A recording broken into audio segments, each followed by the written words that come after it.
So today's FPV Friday, or FPV Friday. Yeah, I think I said it right, didn't I?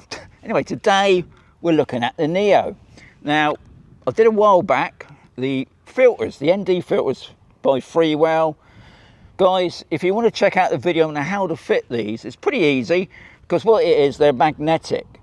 Now, one of these filters in here, I'm going to put on the drone. I'm not going to tell you, because the last video I did on ND filters with the Neo, please check that out as well. I did it side by side so you can tell one without the other. But in this video, I'm going to show you two separate videos. I'm not going to tell you which one. See if you can find out. I'm not going to tell you in this video as well, guys.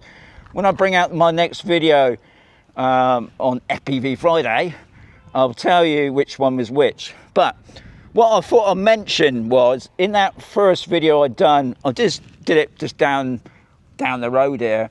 I didn't really like it. One thing I love about Freewell, they don't pressure me. They send me these filters, I'll try them out, and I'll try and give my honest review.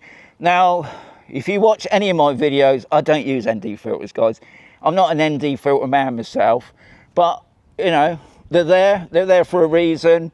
I wonder if you can tell the difference between the two. Supposedly, it's all to do with this motion blur, and what I've done, obviously with the Neo, is bring the Neo right down.